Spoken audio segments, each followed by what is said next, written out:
Okay, let's begin with our prayers. Today it is chapter 3, Karma Yoga, Yoga of Action.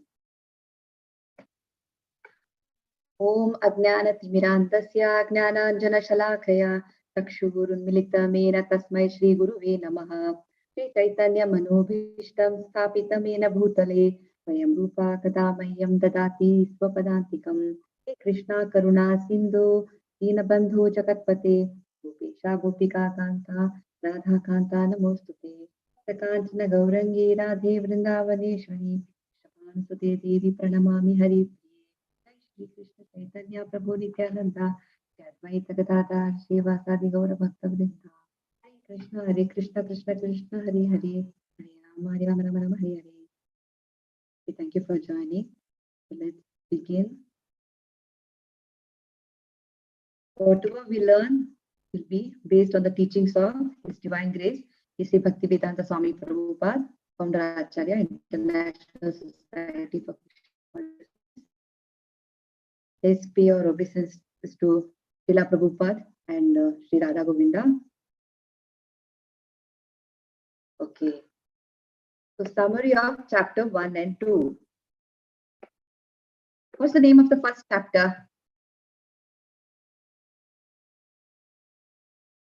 What was the name of the first chapter that we did?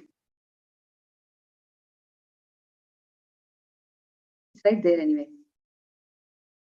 You can just unmute and give the answers. Hopefully you are able to unmute yourself. Arjuna Vishada. Vishada Yoga. Observing the means. Can you briefly tell me what happened in the first chapter in your own words? Just in a simple way. Don't have to complicate and not give too much philosophy. Just tell me what happened in the first chapter. Arjuna got confused. He didn't understand. He was not able to take the decision. What should he do now? He should fight or he should not fight. So that was the main gist of the chapter 1. Anyone else? You can just tell me what happened. What did Arjuna tell Krishna to do? That this is all my relatives. How can I fight with them? This is my guru, my grandfather. What will I gain by fighting with them? Thank you so much. So he asked Krishna to take the chariot in the midst of both the armies. And when he saw his relatives and friends who were gathered on the other side to fight with them, he was like this. You see how he is lamenting. So Arjuna's reasons for not wishing to fight: compassion, enjoyment, saintliness, and fear of sinful reactions, destruction of family. Then he also said indecision. So then in second chapter, we saw that Arjuna surrenders to Lord Krishna. He surrendered to Lord Krishna. He said, I'm your Shishya, I am a Shishya. Please guide me. He wanted Krishna to instruct him. So let's see what happened in chapter 2. Arjuna's further doubts and his surrender. Jnana, fight, there is no death for the soul. Karma Kanda, fight, for gains come from dutifully fighting and losses come from not fighting. Buddhi Yoga, Nishkama Karma, fight but without any reaction. Then he also gave Krishna Sthita Prajna, fight, become fixed in Krishna consciousness. We'll understand all this better now. Okay, in chapter 3, what are we going to study? Dealing with the confusion, renunciation or working in Nishkama Karma. What should I do? Arjuna is asking. So from Karma Kanda to Karma Yoga, Krishna is going to guide him and give him a lot of information. Then Nishkama Karma means acting dutifully with detachment to set the correct example. Then he also says, beware of lust and anger. So dealing with the confusion, renunciation or working in Nishkama Karma. So a summary chart on flow of chapter 3. Arjuna's confusion, renunciation or action, what should I do? Okay, and there are some verses in chapter 2 that actually, when you go through them, you understand why Arjuna is confused. Okay, renunciation, Jnana Yoga is difficult. So prescribed action with detachment. Nishkama Karma Yoga is better for Arjuna. One should go from Karma Kanda to Karma Yoga. And even if Arjuna is qualified for renunciation, he should still do Kama Karma Yoga, set the right example. We'll come to know about this in the verses 17 to 35. The last few verses, Krishna is saying, lust is a formidable enemy on the path of yoga. So one should conquer lust by deliberate spiritual intelligence. So the next chapter is about this, Jnana Yoga. So let's go on. Renunciation or work. So very beautiful image. One you can see in one image, it's the war field. On the other side, if you see a yogi sitting in in an isolated place performing Ashtanga yoga. Let's see. When you see this image here, what comes to your mind? See, when you come to a path like this, sometimes in life it happens. You want to take a decision, but there are so many different, you see so many things. Like you don't know which way to go and what decision to take. It happens, right? So what do you see when you see other way, that way, this way? What comes to your mind? What do you think Arjuna is feeling right now? Thinking.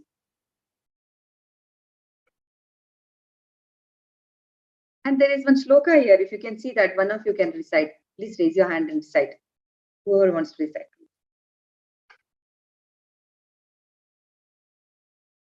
Hare Krishna, Rajni Mataji. Yes, Mataji. Hare Krishna. Vyamishrenava vakyena buddhim maha yashiva me tat ikam vada nishchitya yena shreyoham apnyam. Thank you, Mataji. So when you see this, actually what you see is confusion, right? Arjuna is actually confused. And he accepts Krishna as Guru. No, first Krishna spoke about jnana, knowledge of body and soul. He said, you're not the body, you're the soul. And knowledge leads to renunciation. And he said, now if you go through that information, soul doesn't need a kingdom to rule, right? Only body. So he's saying, you're not the body, you're the soul. And then he talks about sakama karma. Do your duty and then you can enjoy. Then he talks about buddhi yoga, nishkama karma yoga. He says, work with detachment and knowledge. Buddhi yoga means to work in Krishna consciousness, action in Krishna consciousness. It is nothing but bhakti yoga. It is the highest intelligence, working for the satisfaction of the Lord only. That is in full bliss and knowledge. That is nothing but devotional service. And Krishna also spoke about Sthita Prajna. Now, after hearing all this, Arjuna is asking, what should I do? And he gives all this information. He also says, keep all the abominable activities far away. He says in one of the verses. So abominable activities means he's talking about fruitive activities. When we do something for our own sense gratification, fruitive activities, karma kanda. He's saying keep all abominable activities far away. And then in another verse he's telling, you have to, Vedas talk about 3 modes of material nature. You have to transcend that also. Be free from dualities, free from anxiety.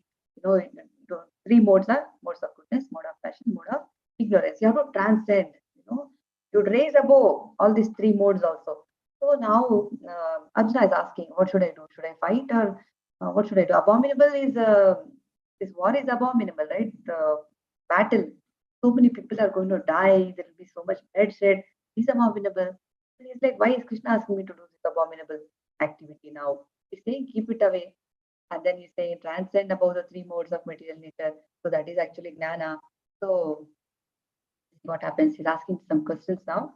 Arjuna is going to ask and Krishna is going to answer. Tadekam vada. Tell me, he's asking. Instruct me. Okay, let's move on. So connection between chapter 2 and 3.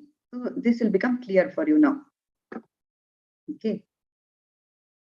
Why Arjuna is confused? What led him to this stage? Because in 2.49, he's saying, Durena Yavaram Karma. Keep all abominable activities far distant by devotional service. And in that consciousness, surrender unto the Lord. And he's saying, only people who enjoy the fruits of their actions, they are called misers. People who enjoy the fruits of their actions are called misers. He gives that information. And then to keep all abominable activities far distant by Buddhi Yoga.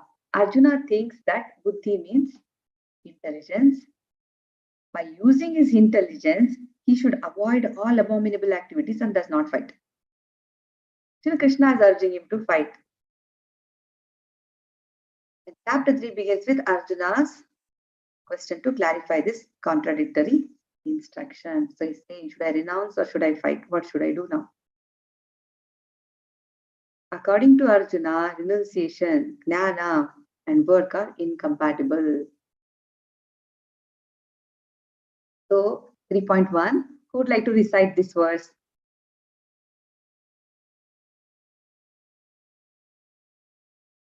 You can raise your hands. Whoever wants to recite. Deepa Mataji, Hare Krishna, yes Mataji. Hare Krishna Mataji.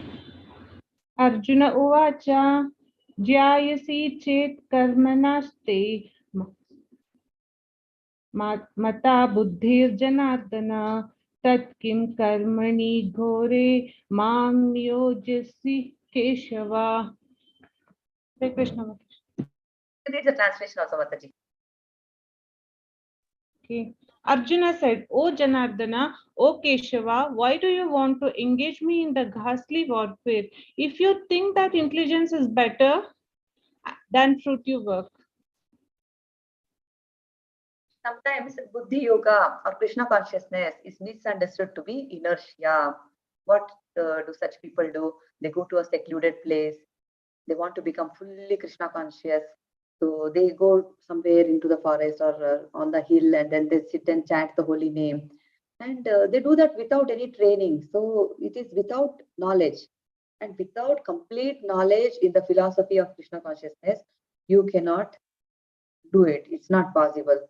It's like all the innocent people who see them, they may applaud.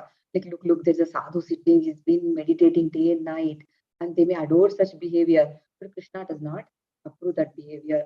Because here, Arjuna also thought Krishna consciousness or Buddhi Yoga, intelligence in spiritual advancement means we can just take retirement from work, active life, just take retirement and just go sit and practice penance and austerity and go to a secluded place and live alone. He's thinking like this.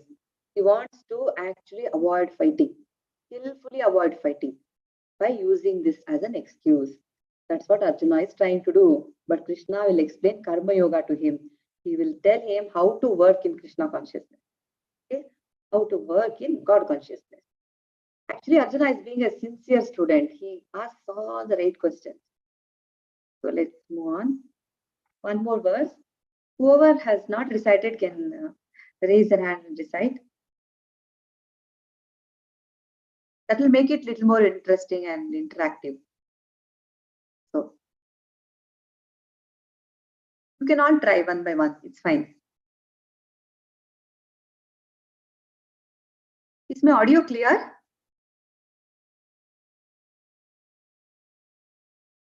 Hare Krishna. Chaitanya Mataji, I am clear, right? I am audible. Yes, Mataji, you're clear. Okay. You can So, yes, one of you please recite this one. Can I, Mataji? Okay, Mataji, sure. व्यामिश्रेणेव वाक्येन बुद्धिं मोह्य शिवामि तद् एकं वद निश्चित्य येन श्रेयो अहम् अपुण्यम् what apnuyam. Yeah. My intelligence is bewildered by your equivocal instructions. Therefore, please tell me decisively which will be more beneficial to me. Hare Krishna. Hare Krishna Mataji. Krishna presented the information in chapter 2 very unsystematically. He gave info about so many different paths, about Sankhya Yoga, Buddhi Yoga, and he spoke about controlling the senses by intelligence. He said work without fruitive desire. So Arjuna wants to understand, and he wants to understand in a very clear way, to clear all the confusions, so that whoever will hear Bhagavad Gita, a common person, common people also, could accept these instructions without any misinterpretation. So that's why he's making it very clear. He's asking clear questions so that everyone will be able to understand Bhagavad Gita. So a clear outline of this path is necessary to understand. So Krishna is not trying to confuse Arjuna, but Arjuna could not follow the process of Krishna consciousness. So he is asking either by inertia or by active sense. So Nishkama Karma Yoga. Okay, one more verse. Whenever there is a verse, please try to recite. That way we all will learn. It's okay to be wrong. Or I can recite and you can repeat after me. That also is fine. If you can try, it's fine. It's okay. It's okay to make a mistake. Okay, who would like to Hare recite? Krishna Mataji. May I? Anuja, yes, Mataji, Hare Krishna. Shri Bhagavanuvacha Lokesmin Dividha Nishkapura Prokta Maya Nagha Jnana Yogena Sankhyanam Karma Yogena Yoginam. Hare Krishna Mataji. Hare Krishna, Mataji. You can read the translation also, Mataji. Translation, Mataji, what I have is a Kannada version, so I don't have an English version. Okay. Who else would like to read? Shall I read, ma'am? Yes, Prabhuji. Thank you so much. Hare Krishna. Hare Krishna Mataji. The Supreme Personality of Godhead said, O sinless Arjuna, I have already explained that there are two classes of men who try to realize the self. Some are inclined to understand it by empirical, philosophical speculation, and others by devotional service. Hare Krishna Mataji. Hare Krishna. So in 2.39, Krishna explains two kinds of processes. He speaks about Sankhya Yoga. Sankhya Yoga means the analytical study of the nature of spirit and matter. And Karma Yoga or Buddhi Yoga, working in Krishna consciousness. This path, actually this process will relieve us from the bonds of action, Karma Yoga. So it is perfect and all our senses also can be brought under control very easily. Okay, so Sankhya Yoga and Karma Yoga, I spoke about two different processes. Both these yogas are interdependent actually. It's like one is religion, the other one is philosophy. So Prabhupada says religion without philosophy is sentiment or sometimes fanaticism, while philosophy without religion is mental speculation. So whatever path a person chooses, a yogi wants to choose, ultimately the goal is Krishna only. The whole process is to understand our real position of the self in relation to the super self. Because even the philosophers who are searching after the absolute truth, what happens? They also come to the same conclusion. In the end, they come to Bhakti Yoga. They understand, okay, this is the only path to reach God. So it will happen after many, many years for them. So philosophical speculation is the indirect process by which gradually a yogi will come to the point of Krishna consciousness. And devotional service is direct method where you directly connect with Krishna, connect everything with Krishna and Krishna consciousness. So which is better? You actually save time by practicing devotional service. The path of Krishna consciousness is better of the two because Krishna consciousness is itself the purifying process. You don't have to worry about controlling the senses and performing difficult meditation, all that. It is easy and it is sublime. And it does not depend on purifying the senses by philosophical process. That is very, very difficult. So in Krishna consciousness, you are actually using all your senses to serve the Lord. And you have to do everything as per the instructions of a guru. That is also very important. We need direction. So let's read this slide. Who would like to read this? Please raise your hand and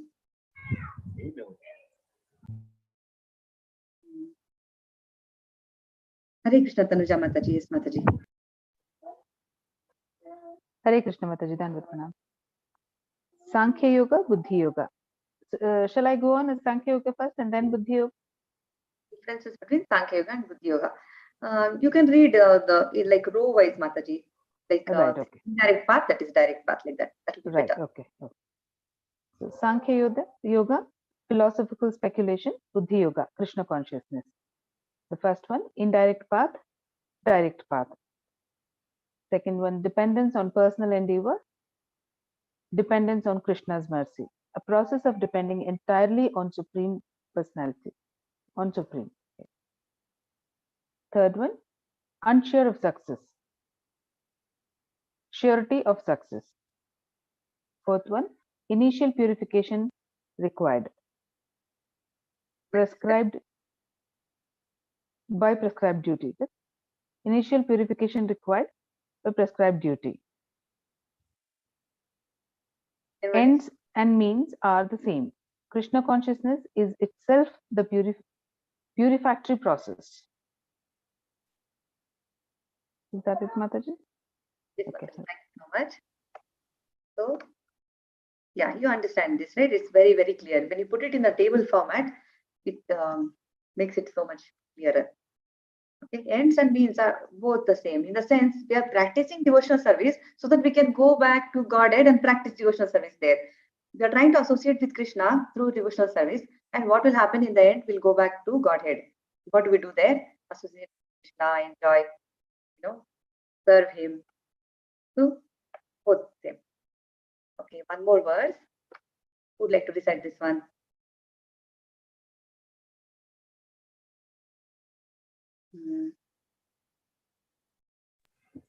Salai Mataji.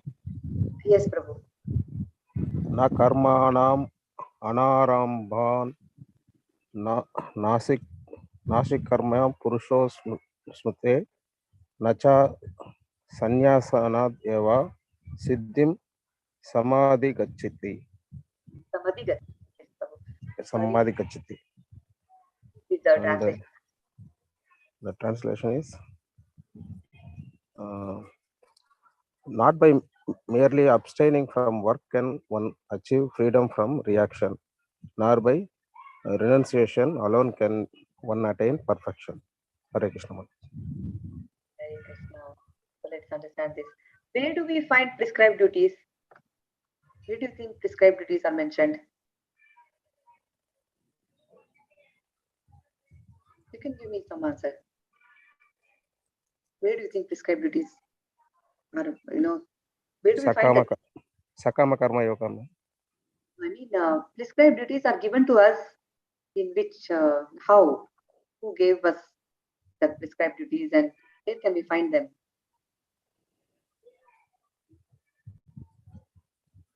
Actually, they are given to us by the Lord Himself, and we find prescribed duties in the Vedas. They are given in the Vedas, and they are meant to purify the hearts of all these living entities, purify the hearts of materialistic people. By discharging prescribed duty, what will happen? The person will become purified, and then he can accept the renounced order of life. He will not be a fake sannyasi. But there are philosophers who say you just adopt sannyasa, and then you will become as good as Narayana. You can just wear the costume, go and become a sannyasi, and then after that you will become as good as Narayana. But Krishna saying that's not, he does not approve this principle. So he's saying without purification of the heart, a person cannot be successful as sannyasi. So such a sannyasi will just cause disturbance in the society because his heart is impure, his mind is impure. He'll just wear the costume, but inside is thinking about a lot of other desires. He'll not be a real sannyasi. So a devotee in Krishna consciousness overcomes all these difficulties and succeeds. So he's a real sannyasi because he knows how to control his senses and is purified in his heart. So sometimes even without discharging his prescribed duties, Lord will accept any little advancement because of his pure heart. Let's understand this better. Okay, one more verse. Please recite this. Nahi kachit kshanam api jatu tishyat akama kriti karyate hai avasya karma sarvaha prakriti jair gunahi. Thank you, Prabhu. Like others also can try actually. Okay, and if you try in a tune, it becomes very easy to remember. You can learn it very easily. In 5-10 minutes, you can learn. If you have a tune, there are many classes. It is not necessary to mug up all this, but it will just help us. Nahi kaschit shanamapi tatu tishtati akarma krit karyate yavasha karma sarva prakriti jair gunai. And just slowly, much slower. This also, if you could recite, no, it will become easier to memorize so many shlokas. Then you can recite, read the translation also, Prabhu. Hare Krishna Mataji. Translation. Everyone is forced to act helplessly according to the qualities he has acquired from the modes of material nature. Therefore, no one can refrain from doing something, not even for a moment. Hare Krishna Mataji. Thank you, Prabhu. How do we understand this? See, now, only because there is spirit soul in the material body, the body functions and it moves. So the nature of the soul is always to be active. Soul is active. So it constantly needs some engagement. Okay, some good engagement in the work of Krishna consciousness. Otherwise, it will start serving the dictations of Maya. Okay, because if it's not serving Krishna, it will serve Maya. So that's how it is. And we cannot, no one can refrain from doing something, not even for a moment. We have to be, it's very difficult to say, okay, I'll just do meditation, I'll just go sit in one corner, just close my eyes, just try to, make sure I'll stop thinking or I'll just observe my thoughts. This kind of meditation is very, very difficult. So because I will not do anything, that's what Arjuna is saying. I don't want to work, I don't want to fight, I'll just go away somewhere and just be a sannyasi. So that is not possible. Nobody, because our mind is always active and the nature of the soul is also to be very active. Sankhya Yoga is impractical since soul is active in nature. So it needs some engagement. Active in nature, it must act, needs engagement. Occupation dictated by illusory energy. If it does not serve Krishna or God, it will serve illusory energy like this. They say, no, empty mind is the devil's workshop, like that. Constantly we have to give good engagement to all our senses and mind. There is no loss even if there is fall down in Krishna consciousness. Any little service we do, Krishna will accept it. So he will, from there we can continue. It is not like, okay, I could do only 1%. That does not matter. Krishna will just accept that also. In contact with material nature, soul acquires modes of material nature. Prescribed duties recommended in Shastras will actually purify us. Prescribed duties purifies the soul from affinities. So why are prescribed duties so important? This chart is saying that so clearly. When the spirit soul is in contact with material energy, it acquires material modes, like mode of goodness, mode of passion, mode of ignorance. And to purify the soul from such affinities, it becomes necessary for us to follow the rules and regulations given in the prescribed duties. We have to do our prescribed duties. Okay, there is one more here. Please recite this. Only Deepa Mataji and Prabhu is reciting. Okay. Can I recite, Mataji? May I? You have not raised your hand, Mataji. Oh, Saheli Mataji. Yes, Mataji, please. Is that Saheli Mataji? Yes, Mataji. Okay, Mataji. Hare Krishna Mataji. Dhanavad Pranam. Karmendriyani yaste manasa smaran indriyarthan vibhudatma mithayachara sayuchyate.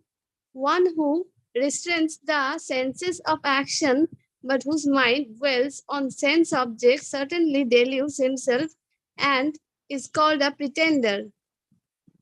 Bhagavad Gita 3.6. Hare Krishna Mataji. So we see this Hare person. Krishna Mataji. Yes, you see this person here is dressed as a sannyasi, right? He may look like a devotee, but actually is not a sannyasi. With all due respect to him, he is a mithyachari. So what do such people do? They make a show. Okay, they make a show of meditation and sannyasa, but actually they dwell within their mind upon sense enjoyment. You see, he has bidi in his hand, he's smoking, right? So he's not given up his sense desires. So, and such people may speak of philosophy also, but their knowledge has no value because they themselves are not pure. Because the mind is impure, whatever they say will not have any value.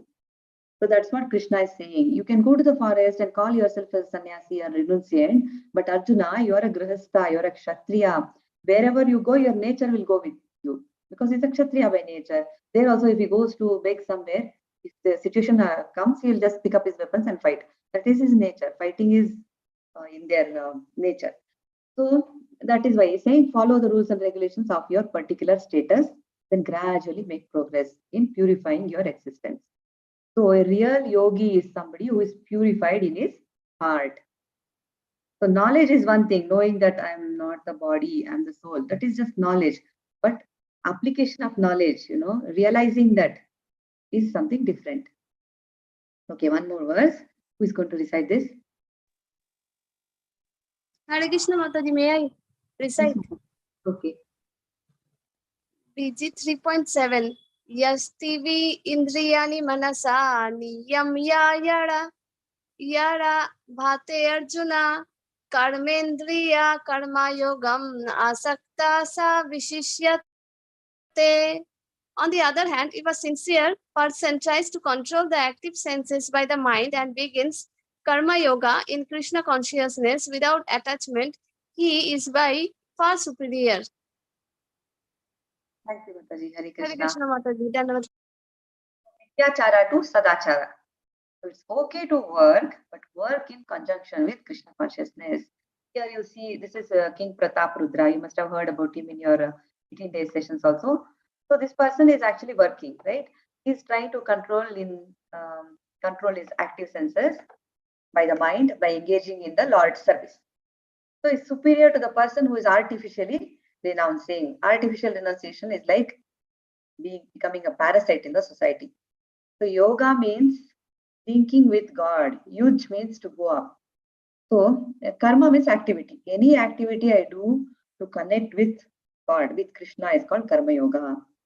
So here, instead of becoming a pseudo transcendentalist, pseudo false sannyasi, to maintain themselves, either it is for food or sense gratification, people may just become a sannyasi for the wrong reasons. Krishna is saying that's not right. No, Krishna is also not approving it, and no religious scripture also will recommend that. So it is better to be sincere in your own business or work and achieve the purpose of life. So for self-realization, what should we do? We can live a controlled life as prescribed in the Shastras and continue carrying out our business. It is without attachment. So this means even a householder can become self-realized by regulated service in Krishna consciousness. That is what Krishna is saying. So this Varnashrama Dharma, Varna and Ashrama, the system, is designed to help us reach this goal of life, which is our self-interest. We say, no, what is your self-interest? People have their own definitions of, they'll come up with so many things. When you say, what is your self-interest? You say this, give a big list. But what do you think is our self-interest? What should be our self-interest? When you think about your long-term goals, what is self-interest? Because Prabhupada writes this in the Hare Krishna Mataji. Yes. Like our self-interest should be like we should be always be in Krishna consciousness. Like our ultimate goal is like to get to the Godhead. Thank you Get so back much. to the Godhead.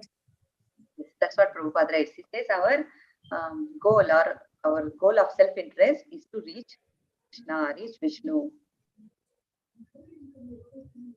Okay. So text 6 to 7. One who restrains senses by mind dwells on sense objects is a pretender, greatest cheater. He shows to be in deep meditation, but mind dwells on sense objects. His philosophy has no value. They may give a speech also, but they themselves are not practicing. With their impure mind, they can speak so much. But knowledge stolen by illusory energy of Lord. Then for sense enjoyment, there are social orders. Here, let's see. Brahmachari, there are some social orders mentioned here. You already know about these, I'm sure. Brahmachari, Grihastha, Vanaprastha, and Sannyasa. There are 4 social orders. And then they have to follow rules and regulations of that order. Okay? And then there is gradual purification. A sincere person controls senses, controls his mind, engages in karma yoga without attachment, and then he is far superior. Okay, each of these, whatever you see, social orders, brahmachari, grihastha, vanaprastha, sannyasa, they have their own rules. A brahmachari in those days was a perfect brahmachari. He wouldn't go dating and all that. He used to be a celibate, used to read scriptures, used to serve the guru, and even in his thoughts, he won't think about the opposite sex, like the girl, or should I go and meet a girl, nothing like that. They're very, very disciplined life. And after that, they enter grihastha life. And after the training that they receive in their brahmacharya ashrama, when they become grihasthas, they are very, very good. They know how to deal with the family, what kind of sacrifices they should perform, how to conduct themselves, and very regulated and nice life they lead. They know and how to, to do austerities, everything. Then at the age of 50, they enter vanaprastha ashrama. There are some rules to be followed. They become very austere. Then sannyasa ashrama, one more verse. Would like to recite this one? Rajni Mataji, do you want to recite? Yes, Mataji. Hare Krishna. Niyatam kuru karma tvam karma jyayo he akarmanah sharira yatrapi cha tena prasidhyeta akarmanah. Perform your prescribed duty, for doing so is better than not working. One cannot even maintain one's physical body without work. Hare Krishna. Hare Krishna Mataji. So Krishna wants Arjuna to perform his prescribed duties, religious duties, as prescribed for Kshatriyas and a householder, not become a pretender. He's saying that way you become free from material contamination. So we all have to work to maintain our body and soul together. So in this material world, all of us have the impure propensity. What is that? Lording over material nature, lording it over material nature, sense gratification. This is mine, that is mine, grab as much as you can, all this nature we have. These are all impure propensity. So such polluted propensities have to be cleared. We can see there is so much greed, right? So much anartha in everybody's heart. So that needs to go, like kama, krodha, moha, lobha, mada, matsarya, all this is there. So we cannot say, okay, I'll just stop working, I'll just stop acting, and I'll just sit and I'll not do anything. Then there is no reaction, and it'll be all fine. No, I will not accumulate any sins that way.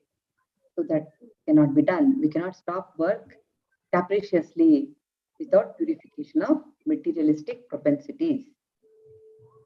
Let's go. Okay. Next verse. Anyone who has not recited so far? Again, Sahili Mataji has raised. It is Deepa Mataji, the Prabhu, and Sahili, only three. Rajni Verma also. Tanuja Mataji Hare also. Krishna Mataji, may I? Hare Krishna Mataji. May I do this, Mataji? But there is a lot of disturbance background. Is it okay? Yes, Mataji. Hare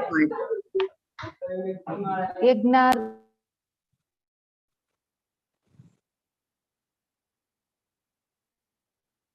Mataji, not able to hear you.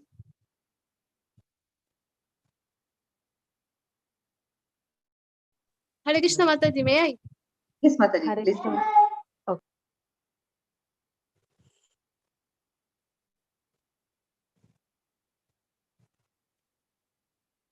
Mataji, not able to hear you, Mataji. Hare Krishna Mataji.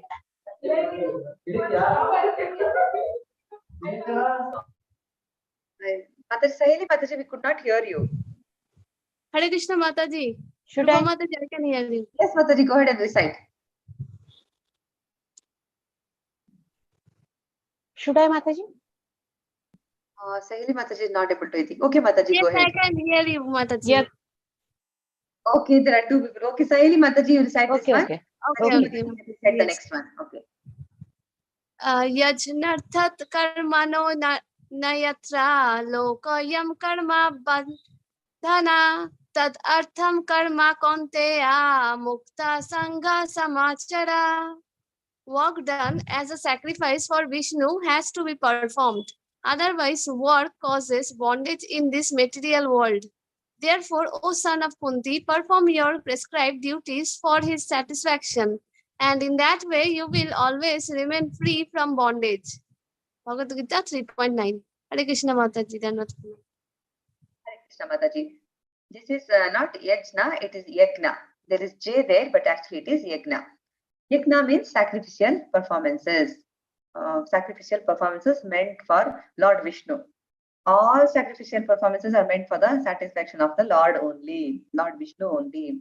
So Krishna says Karma Yoga is working with sincerity according to one's own varna and ashrama by regulating the senses with the help of mind with detachment, and it has to be done for the satisfaction of Vishnu only. If that happens, if we do all this, then there is no sinful reaction, no cause of bondage. For example, you just think there's a soldier who's fighting for the country. He'll be, say, he's on the border and he's fighting the enemies, and sometimes he has to shoot someone, or he may hurt the, the opponents. There will be some kind of violence involved. All this is approved behavior because he is supposed to protect us from the enemies. So he's actually doing what he's supposed to do, right? There's no sinful reaction. The government is not going to punish him because he's actually fighting for the country, which is his duty. So that's how it is. That's what, that's the example actually. So yagna means whatever sacrifices we perform, that is for the Lord. So there is no sinful reaction. And in sakama karma, what happens? You are attached to the work. Say you are doing some work, you are attached to the work. I love to paint. Simple example I'm giving. I love my work. It's, we are attached to the work and we expect something in return. That is sakama karma. When you say sakama karma yoga, whenever you say yoga, that means you are connecting it to God. We are trying to connect with the Lord. So that is when you say yoga, that means that activity, and we are trying to connect with the God. If it is sakama karma, that means it's just you're attached to the work and you want something in return. We can give a little example. Say, for example, you sell flowers and each garland is 20 rupees. And you're attached to making the garlands. Okay, you say, oh, I love to make flower garlands, and you are so much attached to the work, and then you're selling it also. Then suddenly you see, okay, there's a temple, and you offer some free garlands, or you charge very less, say 2 rupees. Instead of 20 rupees, you're charging 2 rupees because it's a temple. For temple worship, it is very less. For rest of the people, it is 20 rupees. So that way, you're kind of actually doing something for the Lord, but you do get something in return. That's a very rough example. But in Nishkama Karma Yoga, you are doing activity for the Lord and you are doing the fruits of the activity is also for the Lord. You don't want anything in return. I'm just doing it as a service to Krishna. That is Nishkama Karma Yoga. But there could be some attachment to the work. Like somebody is very, very good in singing and they're so much attached to singing. Like I'm so good and I can really sing. I love this activity. That attachment is there. It will be there. But when the fruits are for the Lord, it is not like I want something out of it. Then that is not Nishkama Karma Yoga. So that's the difference. Then Krishna consciousness is actually as good as performing yagna because it is done for Krishna. Any work we do, good or bad, it will have some reaction. It will bind us. So in Krishna consciousness, any work we do that will actually take us to transcendental loving service of the Lord. So gradually we'll elevate ourselves to that state where it will become very natural for us, transcendental loving service for Krishna only. Then we actually from there we can progress and go back to the kingdom of God. So that will happen. This process actually needs, as we know, expert guidance. We know the process, okay, this is the process, but actually we need someone to guide us. So that way, we have to follow the instructions of a guru. Either you follow the instructions of Lord Krishna himself, like Arjuna is very fortunate, Krishna is right there to guide him. For the rest of us, we have to take instructions from his representative. Spiritual master is actually a representative of Lord Krishna. So we have to take instructions and then practice the rules and regulations so that we are on the right track. Performing prescribed duties is better than not working. Gradually, purification of heart happens. Renouncing, performing. Fall down, since activity is given up before purifying heart. Arjuna is a Kshatriya and a Grihastha, so engage himself in war, not renouncing and going to forest. Work should not be given up capriciously without purification of materialistic propensities. So this is very clear. Perform work as a sacrifice to Vishnu or work causes bondage. Action, work performed for satisfaction of Vishnu or Krishna, not binding but liberating. Act under guidance of spiritual master. Gradually elevate and develop transcendental loving service of Lord. Go back to Godhead. Kingdom of God. Otherwise, action cause bondage, cycle of birth and death. Then if we do not follow this, what is recommended for us, what will happen? We'll continuously take birth. The cycle of birth and death will continue. We'll take different bodies. We may go to different planets, but it will continue. We'll never be out of this misery. Sense gratification, good action or bad action, it will have some kind of reaction. Cycle of birth and death. Okay, extended yoga ladder. Okay, now the lowest tier is animal life, right? Because what does animal do? Eat, sleep, mate, that's all, right? And protect itself, defend itself. So animal life is actually what comes at the bottom. Even animals, they eat only when they are hungry. They mate only when it's a season to mate. They also have some kind of rules. But people can be worse than that actually. Okay, so this is animal life, which is the lowest stage here. Then comes karma kanda stage, where we work so that we can enjoy. We go work, get some money, we enjoy. But at karma kanda stage, what happens? They perform some sacrifices. They understand that there is some higher authority. Demigods are there, and they have to offer something back in return. They perform sacrifices. They do something. So that much surrender has come. Little bit. They understand at least there is some higher authority. Then Sakama Karma Yoga, fruits of the work. Like we discussed Sakama Karma Yoga some time back. Then Nishkama Karma Yoga, that's the next stage where you are working for the Lord and giving up the fruits of the activities also. Then it is Jnana Yoga. In Jnana Yoga stage, they don't have to perform any prescribed duties. They have accumulated knowledge. It is like after this stage, they enter Ashtanga Yoga stage. Okay, Jnana Yoga is where a person is really, really trying to understand a lot of philosophy, and he understands that he is not the body, he is the soul, and there's definitely something, what is the ultimate goal of life? He's trying to accumulate a lot of knowledge. Then in Ashtanga Yoga process, they completely stop doing prescribed activities, everything. They go into the forest, they sit there and they do a lot of, we'll study that in 6th chapter. Very, very difficult. They try to control their senses. It's a very difficult exercise. They're totally alone in a secluded place. And then what we do today is not Ashtanga Yoga. We'll learn that also. Because imagine today we are in a comfortable room. We place a mat and we do yoga and we call that Ashtanga Yoga. But we'll understand what is real yoga. It's just a watered down process of Ashtanga Yoga. And yogis were in the forest where there's no electricity, no AC, no nothing. They used to sit there and perform. Very difficult. Then after that, the final stage is Bhakti Yoga. They reach a stage where they understand that this is the absolute truth, this is the Lord, and they fall in love with the Lord completely. They fall in love with the Lord and they surrender themselves completely. So that stage is the final stage. Okay, and then in Ashtanga Yoga stage, they also attain some mystic siddhis. Some people get stuck with this and they fall down. But actually, the final stage is Bhakti. Progressive yoga ladder. So from animal life, unrestricted sense gratification, you go up to the Karma Kanda stage where you are regulating sense gratification.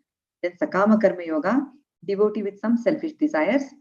And Nishkama Karma Yoga, Sadhana Bhakti. Devotee will with no desires for personal interest. And finally, there is Bhava Bhakti, and the final stage is Prema Bhakti. So that's the progressive yoga ladder. You saw how it is. Progressive yoga ladder also we saw. Extended yoga ladder also we saw. Now we see express elevator. This is like yoga ladders. You just imagine there are 1,000 steps. We are maybe step 5, step 10, step 50, step 5,000. We don't know where we are. It is like that. We are climbing the ladder because we have to get to the final stage of bhakti. But in express elevator, from animal life, you know how fast it is? See, it is like taking an elevator instead of climbing the steps. Surrender and associate with pure devotees. Then you start your sadhana bhakti. Then you reach the bhava bhakti stage. Directly reach the prema bhakti stage. So in express elevator, what is happening? You're actually directly engaging in devotional service. So which is easier and faster. So this is difficult, right? The other two processes that we saw. Okay, from Karma Kanda to Karma Yoga. If a person is too attached to material life and cannot perform Nishkama Karma Yoga, for them, Krishna describes the yoga ladder from lowest rung and gradually moving higher from Karma Kanda to Karma Yoga. Srila Prabhupada ends all the purports in section 3 by glorifying the supremacy and the need of Sankirtana Yajna. So he says chant. What does he say? Chant. He says please chant, because that is the yajna recommended for us. We're going to learn about that in the next few slides. We'll stop after 5 more slides and we'll do the rest tomorrow. Because instead of doing it for 2 hours, we'll do half today and half tomorrow. That will be easier for all of us. So in every purport he says, in the end he says, so what you have to do is chant. That is the easiest and best process, and that is the beginning stage for a neophyte devotee like us. So we have to chant. That will take us. That will make us perfect one day. If we keep on chanting and follow all the rules, then we'll progress. So yes, 2 people have. Okay, last time I think Saheli Mataji chanted. Rajni Mataji, Hare Krishna, please chant Mataji. Hare Krishna Mataji. Saha yagna praja shrestva purovacha prajapati anena prashavishyadvam eshavostva ishtakamadukka. In the beginning of creation, the Lord of all creatures sent forth generations of men and demigods, along with sacrifices for Vishnu, and blessed them by saying, be thou happy by this yajna sacrifice, because its performance will bestow upon you everything desirable for living happily and achieving liberation. Hare Krishna. Hare Krishna Mataji. In chapter 15, Krishna says, Vedesya sarver ahameva vidya. You know, he says, when you go to chapter 15, we'll learn more about that. He's saying, I am in everybody's heart. I'm seated in everyone's heart. And from me comes remembrance and forgetfulness, knowledge, and all that.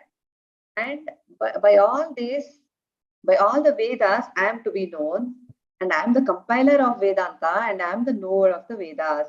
So ultimately, whatever we do, you know, sacrifice is meant for Krishna only, Vishnu. Here, Prajapati means Lord Vishnu. He is the Lord of all the living creatures, all the worlds, and he is the protector of everyone. And you know, all this information is coming from Krishna himself. So the Lord created this material world for us to purify ourselves and go back to Godhead, actually, to perform all these yajnas, sacrifices for the satisfaction of Vishnu, and gradually we become godly in all respects. You know, gradually become purified. You know, that is the ultimate goal. If we live like that, then what will happen? We live comfortably in this material world also without any anxiety, because we are doing the right thing. And after finishing this material life, we'll enter the kingdom of God. We'll go back. So that is why we have to follow all these instructions. And as we know, in Satya Yuga, the yajna that was recommended was, what was the yajna that was recommended for us in Satya Yuga? Do you know? Sacrifice.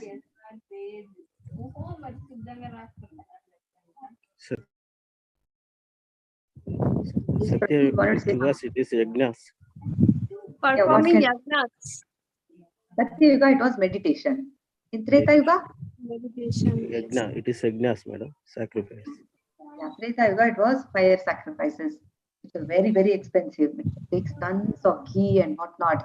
Those kind of sacrifices cannot be performed in Kali Yuga. Those kind of sacrifices. In Dwapara Yuga, what was the sacrifice? Worshipping for us? idols. Worshipping idols. Idol Temple worship. worship. Temple worship. Elaborate temple worship. Then in Kali Yuga, it is Sankirtana Yajna. All we have to do is chant the Lord's name. So we have to chant. Lord Chaitanya also has recommended that, and Vedic scriptures also say the same thing. Okay, another verse. Sahili Mataji is raised her hand. Okay, Mataji, please recite. Hare Krishna Mataji. BG 3.11. Devan bhava yatta nena te deva bhava yantuva parasparam bhavat yanta shreya param avapsyatha. The demigods, being pleased by sacrifices, will also please you, and thus by cooperation between men and demigods, prosperity will reign for all. Hare Krishna Mataji. Hare Krishna. And whenever you see a line on A here, it is Bhava. Devan Bhava Yatanena. You have to drag the Bhava Yantu. Bhava Yatanena. Avapsyata, correct. So, who are demigods? You have attended the 18 days course, right? So, you have an idea about demigods. Who are demigods? Yes, Mataji. Demigods are like Durga Devi, then Kali, or Ganesh Mata. Then How do you define the term? Who are they? demigods are under Krishna. Like our supreme God is Krishna, so demigods are under him. Like all demigods are listening to Krishna only. Hare Krishna, Like they take the permission of Krishna for all the wishes to be fulfilled by the devotees. So they take the permission of Krishna. Thank you, Mataji. And Betali Mataji, you have raised your hand. Yes, Mataji, say something.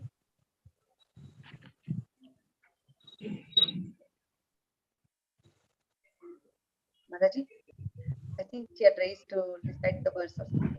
So demigods are actually empowered administrators of material affairs. What do? They supply light, air, water, all that we need for maintaining the body and the soul. They supply all this. And they are all assistants to the Lord. You find them in the different parts of the body of the Lord. There are many assistants, different parts of the body of the Lord. This instruction is from Bhagavatam, and you read Prabhupada words also, he explains this very nicely. So we humans perform yajnas for their pleasures to satisfy the demigods. But Lord Vishnu or Krishna is the chief beneficiary worshipped in all yajnas. So when we perform all these yajnas perfectly, what happens when the yajnas are performed perfectly? The demigods become very pleased, and there will be no scarcity in the supply of natural products, whatever we get from nature. We are very much dependent on nature. If there are no grains, if there are no minerals, if there is nothing that the Mother Earth is growing, then we all cannot survive. So we are dependent on nature, rains, air, everything. So they are supplying all that. So that is why Vedas recommend this kind of sacrifice, so that the demigods are happy and there is no scarcity. But Krishna consciousness will actually take us directly to a stage where we don't have to perform these sacrifices also. Okay, let's understand the cycle of sacrifice. Why satisfying the demigods? In the sense, it is like the example is when you water a plant, the whole tree is nourished, right? The whole plant is nourished. You don't have to feed water to the leaf. You don't have to sprinkle water on the twigs, on the flowers, nothing. You just pour water and if the roots are getting the water, then the whole plant is healthy. It's like that. Worshipping Krishna, it's all the demigods are also becoming happy automatically. That is why. Okay, now, what is my prescribed duty? Where do I get that information from? In the Vedas. And Vedas are given by Krishna himself. So this is a cycle of sacrifice. So Vedas come from Krishna. And then this is an example of a farmer here. By understanding his prescribed duty, he is working. And then he performs sacrifice. And because of sacrifice, there is rain. And rains produce grains. And then we have our food here, which is because of all this process.